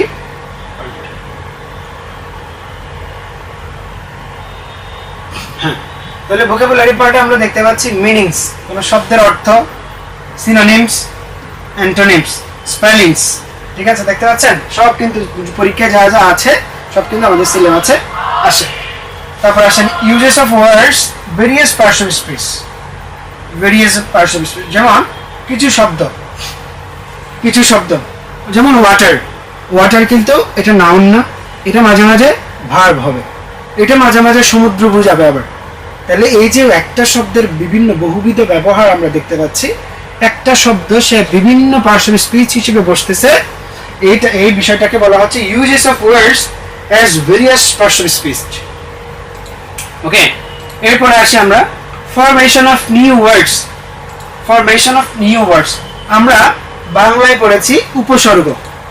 উপসর্গ যেমন আচার শব্দের সাথে আ শব্দটা যুক্ত করলে হয়ে যাচ্ছে অনাচ, কি বলে আচার শব্দের সাথে অনা, তাহলে এটা যুক্ত হয়ে কি হয়ে যাচ্ছে অনাচার হয়ে যাচ্ছে, তাই না? তাহলে অনাচার, অনা কিন্তু একটা উপসর্গ, অনা কিন্তু একটা খাঁটি বাংলা উপসর্গ। তাহলে এই যে ঠিক একইভাবে আমরা ইংরেজিতেও আমরা কিছু ওয়ার্ড এরকম পেয়ে থাকি। যেমন ধরেন আমরা যদি বলি ইন্টারেস্ট, ইন্টারেস্টের সাথে যদি আমি সাফিক্স হিসেবে কোনো শব্দের শেষে যদি আমি কোনো একটা পার্ট যুক্ত করি, এটাকে বলা হয় সাফিক্স, ঠিক আছে? বাংলায় বলা হয় প্রত্যয়। আর যদি কোনো শব্দের সামনে ব্যবহার করি তাকে বলা হয় প্রেফিক্স। এই যে প্রেফিক্স মানে হচ্ছে উপসর্গ, সাফিক্স মানে হচ্ছে প্রত্যয়। তাহলে বাংলা ইংরেজিতেও ফরমেশন অফ নিউ ওয়ার্ডস, এই প্রত্যয় এবং উপসর্গ, সাফিক্স এবং প্রেফিক্স ব্যবহার করে আমরা কি পাই? আমরা বিভিন্ন ধরনের নতুন শব্দ পাই। এটাকেই বলা হচ্ছে এই topic, formation of new words by adding prefixes and suffixes. Okay, তারপরে আমরা দেখতে পাচ্ছি কম্পোজিশন। কি দেখতে পাচ্ছি এখানে? কম্পোজিশন। তাহলে নেম অফ দ্য পার্ট, আমরা একটা কম্পোজিশন লিখতে গেলে, একটা প্যারাগ্রাফ লিখতে গেলে আমাদের বিভিন্ন কি আছে? লেখার কিছু নিয়ম আছে, লেখার কিছু নিয়ম আছে। সেই নিয়মগুলোকে বলা হচ্ছে name of the parts of paragraphs, letters, applications. তাহলে একটা অ্যাপ্লিকেশনসে কি কি পার্ট থাকে, এটা প্যারাগ্রাফে কি কি পার্ট থাকে? যেমন প্যারাগ্রাফে কি থাকে আপনার? প্যারাগ্রাফে হচ্ছে আপনার একটা টপিক সেন্টেন্স থাকে, টপিক সেন্টেন্স থাকে, তারপর সাপোর্টিং সেন্টেন্স থাকে, এই ধরনের অনেকগুলো পার্ট থাকে। ঠিক এমনি একটা লেটারে অনেকগুলো পার্ট থাকে, এটা অ্যাপ্লিকেশনে পার্ট থাকে, ঠিক আছে? তাহলে এইগুলোর থেকে পরীক্ষায় আসে এবং একটা কোয়েশ্চেন মাস্ট আসে এখান থেকে। এবার একটা আসছে 50তম বিশেষ পরীক্ষায়, এটার আনসার ছিল হচ্ছে সাপোর্টিং সেন্টেন্স। Supporting sentence. এরপর আসেন, এরপর লিটারেচার। এরপর আমরা দেখতে পাচ্ছি literature. Literature, okay.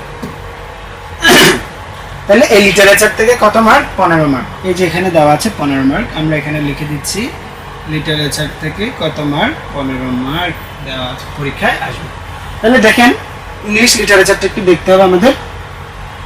Name of writers of literary pieces from Elizabethan period to 21st century. তাহলে কি বলা হচ্ছে আমাদের? এলিজাবেথান পিরিয়ড থেকে 21st সেঞ্চুরি, 21 শতক পর্যন্ত, অর্থাৎ বর্তমান পর্যন্ত যত লেখক আছেন, হ্যাঁ, তাদের সম্পর্কিত তথ্যাদি পরীক্ষার জন্য আমাদের গুরুত্বপূর্ণ। তারপরে দেখেন কোটেশনস ফ্রম ড্রামা, পোয়েট্রি। পরীক্ষায় আসে উইলিয়াম শেক্সপিয়ারের কোটেশন আছে, ওয়ার্ডসওয়ার্থের কোটেশন আসে, জন কিটসের আছে, ক্রিস্টোফার মার্লোর আছে। তাহলে এই ধরনের বিখ্যাত বিখ্যাত লেখক যারা আছে তাদের কি থেকে? তাদের হচ্ছে বিভিন্ন ড্রামা, তাদের বিভিন্ন পোয়েট্রি, তাদের বিভিন্ন লেখা থেকে কোটেশন দিতে পারে। আপনাকে বলবে এই কোটেশনটা কার, বুঝা গেল? এইভাবে পরীক্ষায় আসতে পারে। আর বিভিন্ন লিটারারি পিচেস মানে কি? কি পাবেন? বিভিন্ন ড্রামা পাবেন, পোয়েট্রি পাবেন, নভেল পাবেন, ঠিক আছে?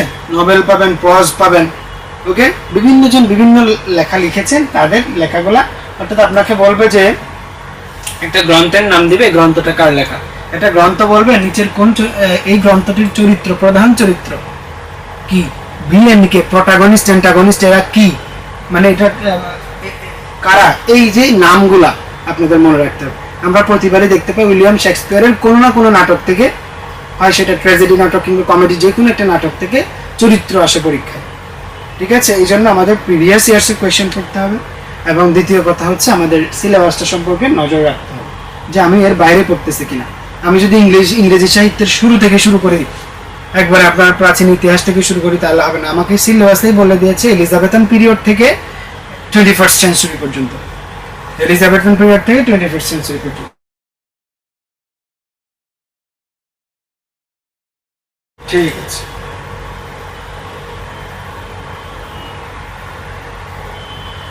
আচ্ছা, এরপর আমরা বাংলাদেশ বিষয়াবলী। বাংলাদেশ বিষয়াবলী মোটামুটি আমরা দেখতে পাই অনেকগুলো টপিক এখানে আছে।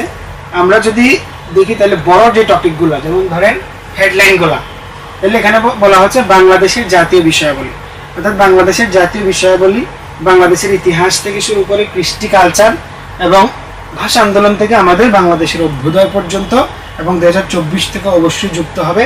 তাহলে এই বিষয়গুলা থেকে কত মার্ক আসবে বলছে তারা? এখান থেকে আসবে 6 মার্ক। কত মার্কের প্রশ্ন হবে? 6 মার্কের প্রশ্ন হবে। তারপরে বাংলাদেশের কৃষি সম্পদ থেকে প্রশ্ন হবে 2 মার্কের। কত মার্কের বলেছে? 2 মার্কের। দেখেন এখানে কিন্তু তারা আইডেন্টিফাই করে দিচ্ছে। তারপরে দেখেন বাংলাদেশের কৃষি সম্পদের এখানে 3 নাম্বার যে পার্টটা, জনসংখ্যা, জনশুমারি, জাতিগোষ্ঠী এবং ক্ষুদ্র নৃগোষ্ঠী, এই পার্ট থেকে 2 মার্কের প্রশ্ন হবে। তাহলে এখানে 2 মার্কের প্রশ্ন, এখানে 2 মার্ক। তারপর বাংলাদেশের অর্থনৈতিক বিভিন্ন প্ল্যান, পরিকল্পনা, আয় ব্যয়, আমাদের বার্ষিক উন্নয়ন কর্মসূচি, তারপরে হচ্ছে দারিদ্র্য বিমোচন, এখান থেকে 2 মার্কের প্রশ্ন হবে, 2 মার্কের প্রশ্ন হবে। তারপরে হচ্ছে বাংলাদেশের শিল্প ও বাণিজ্য, এখান থেকে 2 মার্ক। সংবিধান, এখান থেকে 3 মার্ক। কত মার্ক? 3 মার্ক। ওকে, তাহলে একদম আমাদের আলাদা আলাদা করে দিয়েছে কোনটা থেকে কত মার্ক।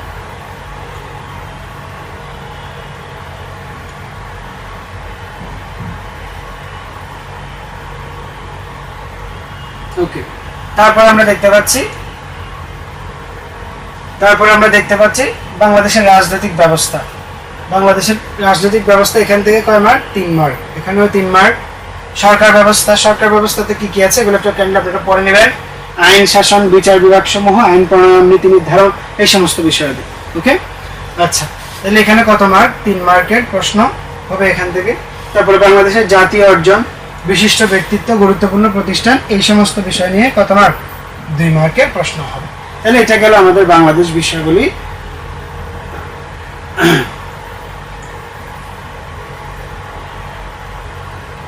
এরপর আমরা দেখতে পাচ্ছি আন্তর্জাতিক বিষয়গুলি।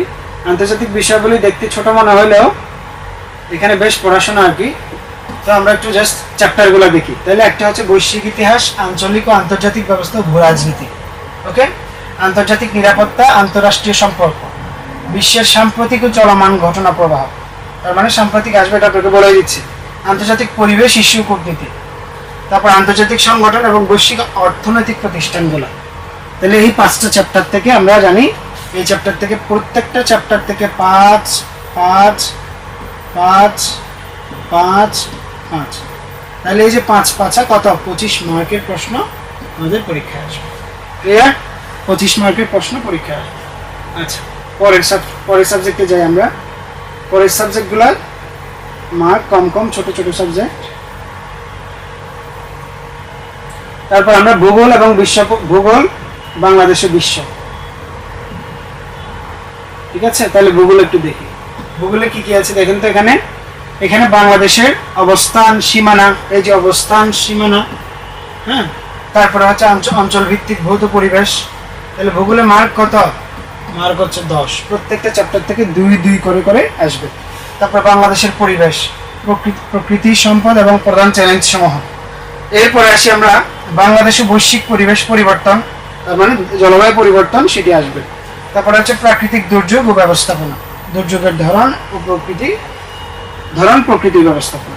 তাহলে এই যে 5টা চ্যাপ্টার থেকে টোটাল 2 করে করে 10 মার্কের প্রশ্ন আসবে।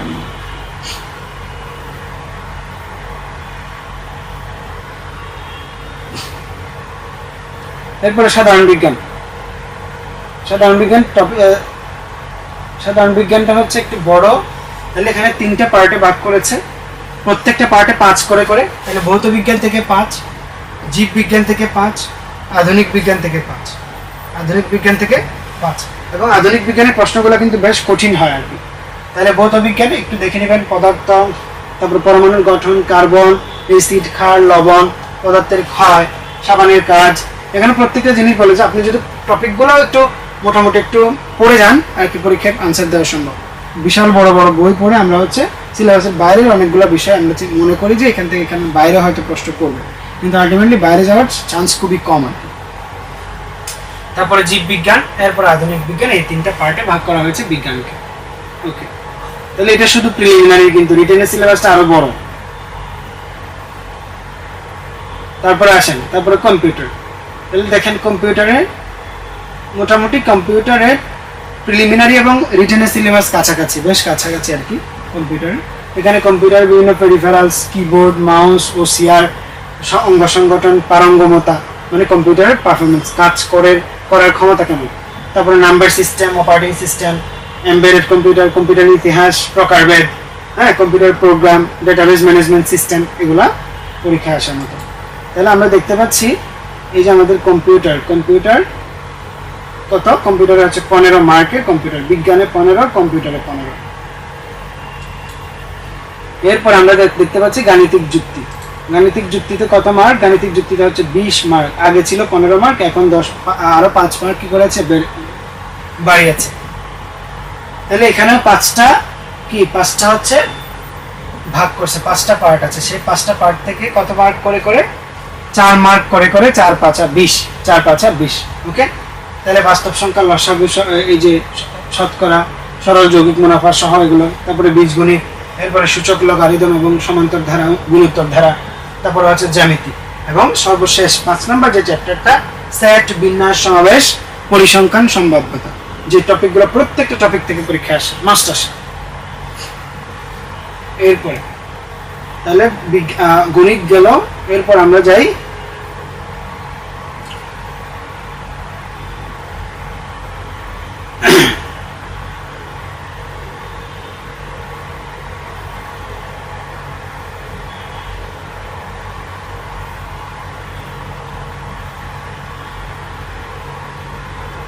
মানসিক দক্ষতা। তাহলে গণিত গেল, এরপর আমরা মানসিক দক্ষতা 15 মার্কে, কত মার্কে, মানসিক দক্ষতা 15 মার্কে। তাহলে এখানে ভাষাগত যৌক্তিক বিচার, তারপরে হচ্ছে সমস্যার সমাধান, বানানো ভাষা, যান্ত্রিক দক্ষতা, স্থানাঙ্ক সম্পর্ক এবং হচ্ছে সংখ্যাগত ক্ষমতা, টপিকগুলো আপনাদেরকে যখন আপনাদের এই 51তম বিসিএস কোর্সের যখন ফুল ক্লাস শুরু হবে তখন এই টপিকগুলো নিয়ে আলাদা আলাদাভাবে প্রত্যেকটা টপিক নিয়ে আমাদের টিচাররা আলোচনা করবে।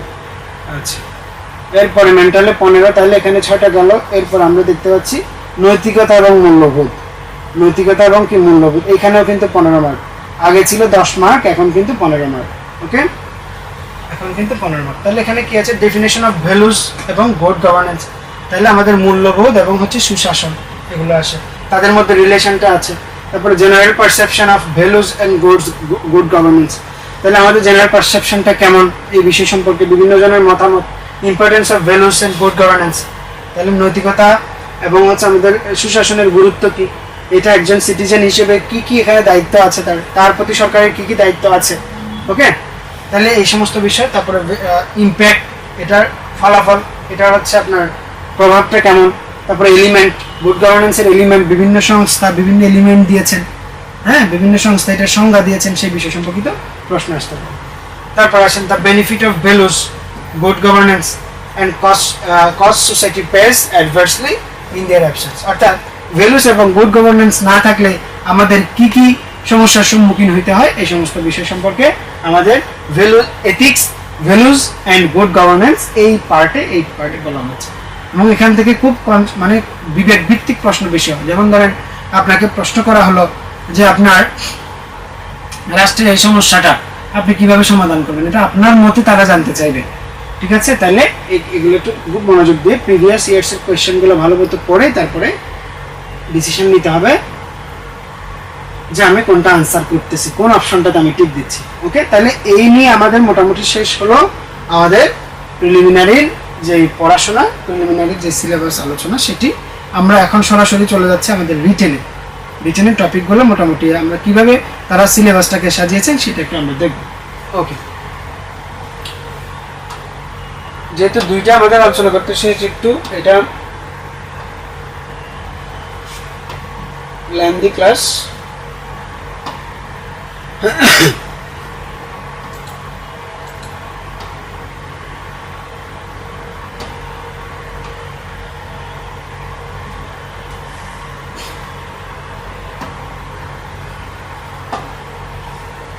তাহলে আমরা মোটামুটি এখন রিটেন এটার একটা, এটা নর্মালি ইংরেজিতেই তারা সিলেবাসটা দেয়, তো আমরা মোটামুটি একটা বাংলা কালেক্ট করার চেষ্টা করেছি।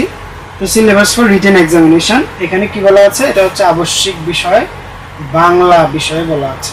তাহলে বাংলাটা আগে দেখতে হবে আমাদের মার্ক ডিস্ট্রিবিউশনটা কেমন। বিষয় কোড 1, তারপর পূর্ণমান হচ্ছে 100, এটা হচ্ছে আবশ্যিক বাংলা, এটা কি আবশ্যিক বাংলা, ঠিক আছে। তাহলে বাংলা কিন্তু আমাদের 200 মার্কের। এখানে আবার ক্যাডার ভিত্তিক কি আছে, ক্যাডার ভিত্তিক কিছু প্রবলেম আছে, সেই হেতু যারা জেনারেল ক্যাডার, যারা টেকনিক্যাল ক্যাডার, শুধু টেকনিক্যাল ক্যাডার, তাদের বাংলা একটা দিলেই হবে, অর্থাৎ প্রথম পত্রটা তারা দিলে হবে, আর বাকিদের বাংলা 200 মার্কের পরীক্ষা দিতে হবে। তাহলে আমরা একটু দেখতে পাচ্ছি এখানে আবশ্যিক বাংলায় কি কি আছে। এখানে বাংলা ব্যাকরণে আছে 30 মার্ক। কত মার্ক? ব্যাকরণে কত মার্ক? 30 মার্ক। ব্যাকরণে কত মার্ক? 30 মার্ক। এই 30 মার্কের ব্যাকরণে শব্দ গঠন থাকবে, বানান, বানানের নিয়ম, বাক্য শুদ্ধি, প্রয়োগ অপপ্রয়োগ, প্রবাদ প্রবচনের নিহিতার্থ প্রকাশ, প্রবাদ প্রবচন এবং বাগধারার হিডেন মিনিংটা কি, সেই মিনিং থেকে প্রশ্ন আসতে পারে। প্রশ্ন মিনিংটা বলতে বলবে এবং তা নিয়ে বাক্য গঠন করতে বলবো আপনাকে। তারপরে 1 নম্বরে কি আছে? বাক্য গঠন। এরপরে হচ্ছে ভাব সম্প্রসারণ আসবে একটা 20 মার্কের। তাহলে ব্যাকরণ থেকে কত মার্কের? 30 মার্ক। ভাব সম্প্রসারণ 20 মার্কের। সারমর্ম 3-4, আপনি সর্বোচ্চ 3 লাইন লিখে আপনি 20 নাম্বার পাচ্ছেন। 3 লাইন লিখে আপনি খুব ভালো লিখলে আপনাকে 15-16 দিয়ে দিবে। ওকে। তারপরে বাংলা ভাষা সাহিত্য বিষয়ক প্রশ্নোত্তর। এখানে বাংলা সাহিত্যের প্রিলিমিনারিতে যা পড়েছেন, প্রাচীন যুগ, মধ্যযুগ এবং আধুনিক যুগ, এই যে পার্টটা থেকে প্রশ্ন আসে, বাংলা ভাষা ও সাহিত্য বিষয়ক প্রশ্নের উত্তর। এরপরে তাহলে 100 মার্ক গেল এখানে, এই 30, সাহিত্যে 30, তারপরে হচ্ছে 20-20-40 গেল। এরপরে আবশ্যিক বাংলা দ্বিতীয় পত্র 2, এটা কোড হচ্ছে 2, মার্ক হচ্ছে 100। এখানে কয়েকটা জিনিস আছে মাত্র। অনুবাদ, অনুবাদ কি? ইংরেজি থেকে বাংলা একটা অনুবাদ আসবে, এটা 15 মার্কের। কত মার্কের? 15 মার্কের। কাল্পনিক একটা সংলাপ করতে হবে, এটা কিন্তু 15 মার্কের। 15 মার্কের। পত্র লিখন, পত্র লিখন কত মার্ক? তাহলে 15 মার্ক। গ্রন্থ সমালোচনা 15 মার্ক। তাহলে 4-15 আমরা কত পাচ্ছি? 60 পাচ্ছি। তারপর রচনাতে কত? 40। টোটাল 100। টোটাল কত? 100।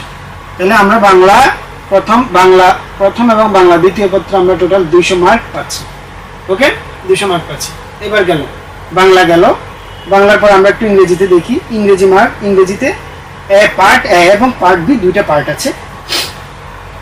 পার্ট এ তে মার্ক আছে 100। তাহলে 100 দেখেন, একটা কম্প্রিহেনশন দিবে, একটা প্যাসেজ দিবে, আপনাকে বড় আকারের প্যাসেজ দিবে, প্রায় 1.5 পৃষ্ঠা একটা প্যাসেজ দিবে। প্যাসেজ থেকে কি বের করতে হবে? প্যাসেজ থেকে আপনার মোটামুটি ভাবে এখানে প্রশ্নোত্তর সহ এখান থেকে প্যাসেজ থেকে ভোকাবুলারি, প্যাসেজ থেকে বাক্য গঠন সহ সবকিছু মিলিয়ে আপনাকে 30 মার্ক দিবে। এখানে কত মার্ক?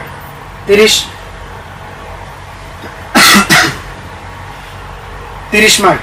তারপরে দেখেন এই যে এখানে এ এবং বি, এখানে দুইটা পার্ট আছে। এ নাম্বার থিমেটিক কোয়েশ্চেন, অর্থাৎ কোয়েশ্চেন দিবে এখান থেকে, কোয়েশ্চেনের মাধ্যমে 30 মার্ক, এবং number of question related to grammar and uses.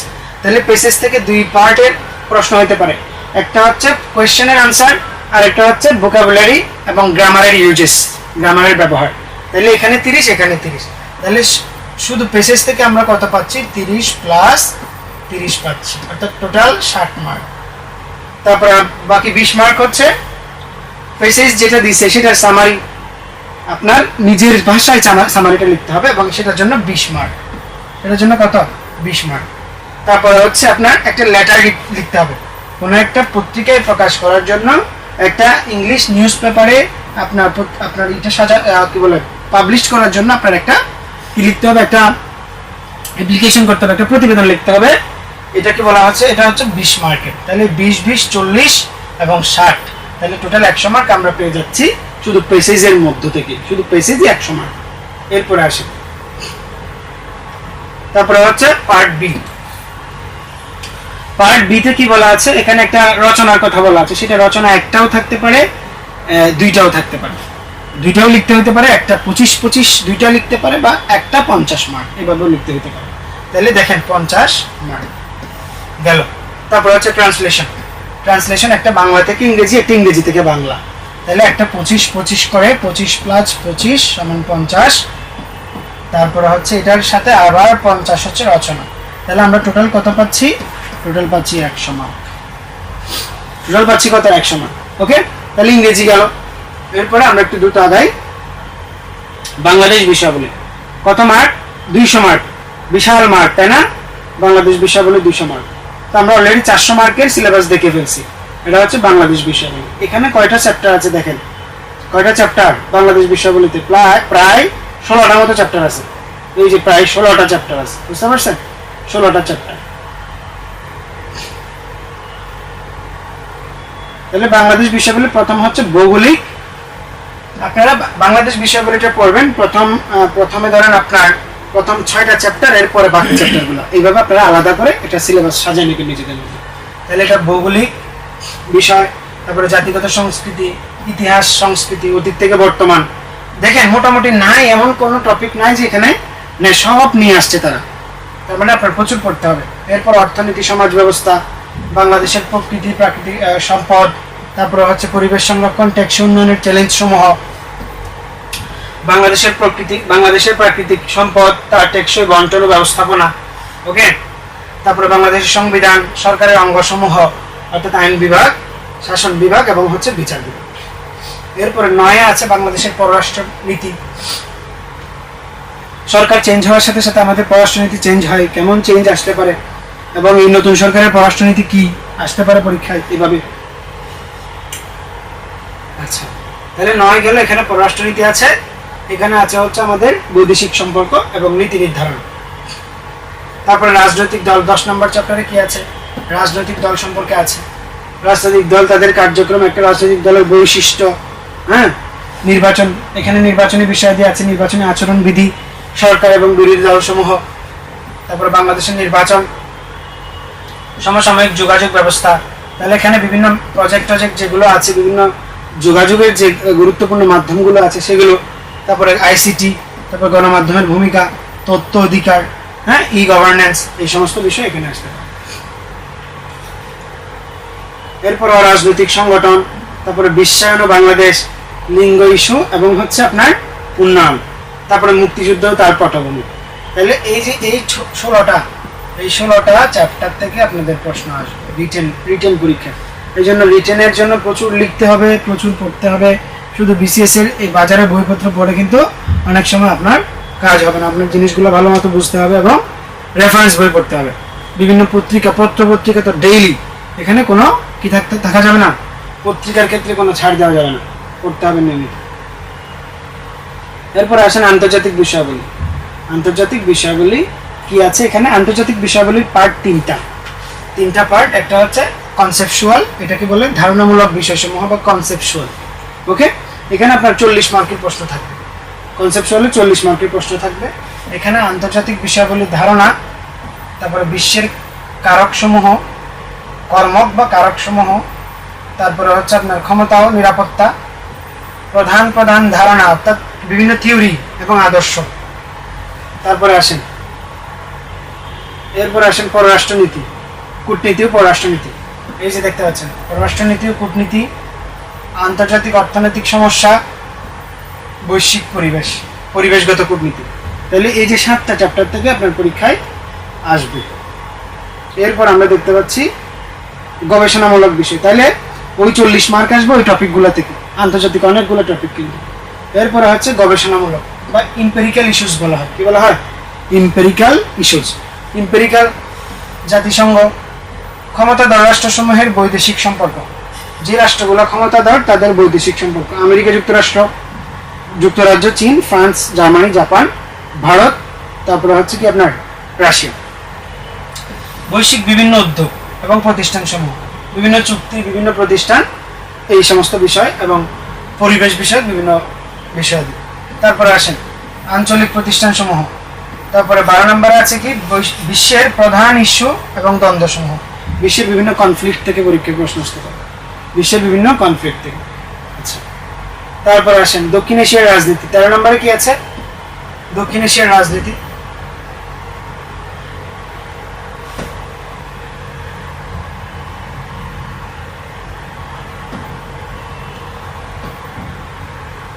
দক্ষিণ এশিয়ার রাজনীতি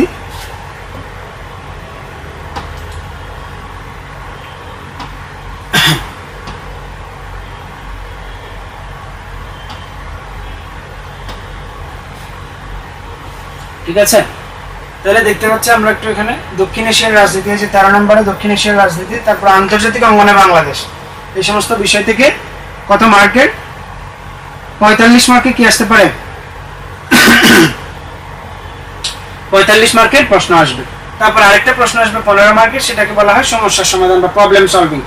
তাহলে প্রবলেম সলভিং হচ্ছে এইটা ব্যবসা বাণিজ্য, জলবায়ু পরিবর্তন, বৈদেশিক সাহায্য, অস্ত্র বিস্তারের মতো, তারপর উন্নয়ন, নিরাপত্তা বিষয়ে বিভিন্ন বিশ্লেষণ এবং সমাধানের বিষয়ে জিজ্ঞেস করা হবে। আপনাকে একটা প্রবলেম দেবে, সেই প্রবলেমটা কিভাবে সলভ করবেন, সলভটা প্রবলেমের প্রথমে প্রেক্ষাপট, প্রবলেমের কারণ এবং সুপারিশ, আপনার সুপারিশগুলো কি কি। তাহলে 15 টোটাল 40, 45 এবং 15 অর্থাৎ টোটাল 100 মার্ক। এরপরে গণিত হচ্ছে 50 মার্কের, গণিত কত মার্কের 50 মার্ক। তাহলে পাটিগণিত থেকে কি কি আসবে, ঐকিক নিয়ম, গড়, শতকরা, সরল এবং যৌগিক মুনাফা, কিন্তু ঠিক আছে, অনুপাত, সমানুপাত, লাভ ক্ষতি এবং সরল সমীকরণ যেগুলো আছে সেগুলো, এগুলো একপদী দ্বিপদী দুই ধরনের সরলে আসতে পারে। তারপরে বীজগণিত তাহলে বীজগণিত এবং এরপরে জ্যামিতি। বীজগণিত থেকে আমরা বীজগাণিতিক সূত্রাবলী, বহুপদী উৎপাদক, একঘাত এবং সরল ও দ্বিঘাত সমীকরণ, একঘাত, সরল এবং দ্বিঘাত অসমতা। তাহলে সরল সমীকরণ এবং হচ্ছে অসমতা, এটা একঘাত এবং দ্বিঘাত দুই ধরনের আসতে পারে। তারপর রৈখিক সমীকরণ পদ্ধতি, দুটি অথবা তিনটি অসমান রাশির মান নির্ণয়। ওকে, এই টপিকগুলো বেশ কঠিন আর কি, ইন্টারের কিছু বিষয় আছে এখানে। তারপরে হচ্ছে সূচক এবং লগারিদম, সূচক এবং লগারিদম। তাহলে বীজগণিত এবং পাটিগণিত গেল। এরপরে আসেন সূচক, লগারিদম, ফাংশন, সমান্তর এবং গুণোত্তর ধারা ও অনুক্রম ধারা। আচ্ছা, এরপরে জ্যামিতিতে রেখা, কোণ, এই যে পিথাগোরাস, বৃত্ত, বৃত্তের অনুসিদ্ধান্ত, ক্ষেত্রফল সম্পর্কিত উপপাদ্য এবং সম্পাদ্য, ক্ষেত্রফল সম্পর্কিত উপপাদ্য এবং সম্পাদ্য। তারপরে আসেন ঘনজ্যামিতি হচ্ছে মানে পরিমিতি, এই যে পরিমিতিতে সরল ক্ষেত্র এবং হচ্ছে ঘনবস্তু। তারপরে কার্টেসীয় জ্যামিতি, দূরত্ব নির্ণয়, সরলরেখার সমীকরণ, ত্রিকোণমিতির অনুপাত, মান নির্ণয়, উচ্চতা, দূরত্ব নির্ণয়, সেট তত্ত্ব, ভ্যানচিত্র, এবং কি ভ্যানচিত্র। তারপরে আসেন গণনার মূলনীতি, বিন্যাস, সমাবেশ, সম্ভাব্যতা, এগুলো প্রিলিমিনারিতেও আসে, তবে রিটেন একটু কঠিন আসে আর কি। তারপর আসেন মেন্টাল এবিলিটি, প্রিলিমিনারির জন্য যা করবেন তাতেই হবে। এই যে প্রিলিমিনারিতে যা যা আছে রিটেনেও সেম সিলেবাস, ঠিক আছে। এরপরে সাধারণ বিজ্ঞান ও তথ্য প্রযুক্তি, এখানে টোটাল 100 মার্ক। তাহলে সাধারণ বিজ্ঞান এবং এখানে সাধারণ বিজ্ঞানে 60 মার্ক, তারপরে তথ্য প্রযুক্তি এবং ইলেকট্রিক্যাল মিলে হচ্ছে 40 মার্ক, ঠিক আছে। তাহলে এখানে কি কি আমরা একটু দেখতে পাচ্ছি, এখানে এই যে আলো থেকে শব্দ, চৌম্বকত্ব। তাহলে বিজ্ঞানে কি কি পার্ট থাকবে, আলো, শব্দ, চৌম্বকত্ব। তারপরে থাকবে আপনার হচ্ছে অ্যাসিড, এই যে অ্যাসিড, এখানে অ্যাসিড বিষয়ক যত কিছু আছে সবগুলোই এখানে থাকবে। তারপরে হচ্ছে কি পানির বিভিন্ন প্রক্রিয়া, পানির বিশুদ্ধীকরণ, বিভিন্ন পানির প্রয়োজনীয়তা, পানির পিএইচ, হ্যাঁ, তারপরে ক্লোরিনেশন, ফোটানো এবং পাতন, বাংলাদেশে পানি দূষণের কারণ, এই সমস্ত বিষয়াদি, পানি দূষণ কিভাবে আপনি রোধ করবেন সেই সমস্ত বিষয়াদি এখানে আছে। আচ্ছা, এরপরে আমরা দেখতে পাচ্ছি পানির পরে আমরা যাব আমাদের সম্পদ সমূহ, পলিমার, বায়ুমণ্ডল। তাহলে আমরা দেখতে পাচ্ছি, দেখেন একটু 6 নম্বরে আছে আমাদের সম্পদ সমূহ, আমাদের প্রাকৃতিক গ্যাস, মাটি, এগুলো আমাদের সম্পদ না, কয়লা এগুলো আমাদের সম্পদ, তো এই সম্পদ থেকে প্রশ্ন আসবে। তারপর হচ্ছে পলিমার, 8 হচ্ছে বায়ুমণ্ডল, এরপরে 9 হচ্ছে খাদ্য পুষ্টি, এরপরে জৈব প্রযুক্তি, অর্থাৎ জেনেটিক ইঞ্জিনিয়ারিং, ওকে, জেনেটিক ইঞ্জিনিয়ারিং।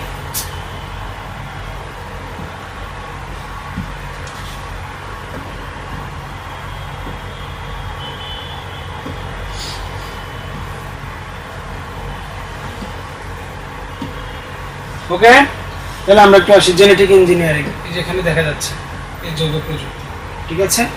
তারপরে আসেন এখানে প্রত্যেকটা টপিক এগুলো খাতায় সব লিখে রাখবেন, লিখে যে কোনো বই থেকে এগুলো নিজের মতো করে শর্ট নোট করে নেবেন, যেন পরীক্ষা আসলে এক্সাক্ট লেখা যায়। ওকে, তার আগে আমাদের প্রিলিমিনারি ভালো মতো পাস করতে হবে, এরপর আমরা এগুলো গুছিয়ে নেব আর কি। এখন থেকে আমরা যদি রিটেন এবং প্রিলিমিনারি একসাথে পড়ি তাহলে আমরা মানে বেশ ভালো করতে পারবে এবং এটাই হবে বেস্ট ডিসিশন। আচ্ছা, তারপরে আসেন, এরপরে হচ্ছে রোগ ও স্বাস্থ্য সেবা। রোগ এবং কি স্বাস্থ্য সেবা, তাহলে 11টা চ্যাপ্টার গেল। এটা শুধু বিজ্ঞানের মধ্যে 11টা চ্যাপ্টার।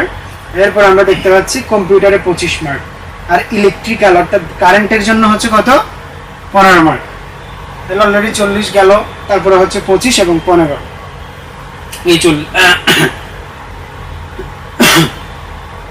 তারপরে তাহলে দেখেন এখানে 25 মার্ক কম্পিউটার প্রযুক্তি। এরপরে আবার হচ্ছে কম্পিউটারের বিভিন্ন অঙ্গ সংগঠন নিয়ে এখানে আলোচনা। তারপরে তথ্য প্রযুক্তি, আমাদের তথ্য প্রযুক্তির বিভিন্ন ব্যবহার, বিভিন্ন মুড, হ্যাঁ, এই সমস্ত বিষয় নিয়ে এখানে মেলা জিনিসপত্র বলা আছে, অনেক জিনিসপত্র বলা আছে তথ্য প্রযুক্তি। এরপরে আসেন ইলেকট্রিক্যাল ও ইলেকট্রনিক্স, ইলেকট্রিক্যাল এবং কি ইলেকট্রনিক্স। তাহলে এখানে ইলেকট্রিক্যাল প্রযুক্তি, বিভিন্ন প্রযুক্তিগুলা, হ্যাঁ, আপনাকে বলবে ফিউজ কি, আপনাকে বলবে কি কারেন্ট, ভোল্টেজ, ওহমের সূত্র লিখেন, হ্যাঁ, ওহমের সূত্র লিখেন, আসবে না, ওই যে ভি ইকুয়াল আই আর আপনারা পড়েছেন।